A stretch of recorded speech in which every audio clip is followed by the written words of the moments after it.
ఒకప్పుడు ఒక నది కట్ట వద్ద పండ్లతో నిండి ఉన్న పెద్ద చెట్టుపై ఒక తెలివైన కోతి ఉండేది. ఆ చెట్టు తీయని పండ్లతో నిండిపోయి ఉండేది. కోతి రోజంతా ఆ పండ్లు తిని కొమ్మలపై ఆడుతూ సంతోషంగా ఉండేది.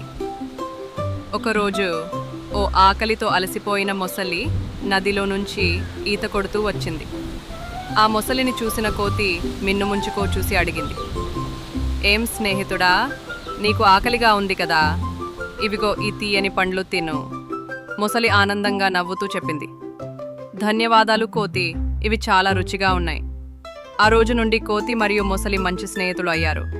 ప్రతిరోజు కోతి చెట్టుపై నుంచి పండ్లు పడేసి ఇద్దరూ కలిసి నవ్వుతూ కబుర్లు చెప్పేవాళ్ళు. ఒకరోజు మొసలి తన భార్యకి కోతి గురించి చెప్పింది. ఆమె చాలా లోభంగా అసూయతో ఇలా అంది, "అయ్యో, ఆ పండ్లు ఇంత రుచిగా ఉంటే ఆ కోతిపాటి గుండె ఎంత రుచిగా ఉండేదో, నాకు అది కావాలి." మొసలికి ఇది చాలా షాక్గా అనిపించింది. తన స్నేహితుణ్ణి మోసం చేయాలని అస్సలు అనుకోలేదు. కానీ భార్య ఒత్తిడి చేసింది. తర్వాతి రోజు మొసలి చెట్టు దగ్గరికి వచ్చి ఇలా చెప్పింది, "కోతి, నువ్వు మా ఇంటికి రా, నా భార్య నిన్ను కలుసుకోవాలనుకుంటోంది." కోతి తన స్నేహితుణ్ణి నమ్మి మొసలి మీదికి ఎక్కింది. కానీ నది మధ్యలో ఉన్నప్పుడు మొసలి నిజం చెప్పింది.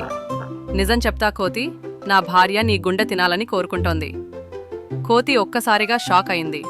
కానీ శాంతిగా ఉన్నాడు. "ఓహ్, ముందు చెప్పుండే, నేను నా గుండెను చెట్టుపై వదిలేసి వచ్చాను" అన్నాడు తెలివిగా.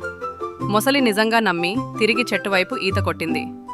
గట్టి వద్దకి వచ్చిన వెంటనే కోతి మొసలి మీద నుంచి దూకి తన చెట్టుపైకి ఎక్కిపోయాడు.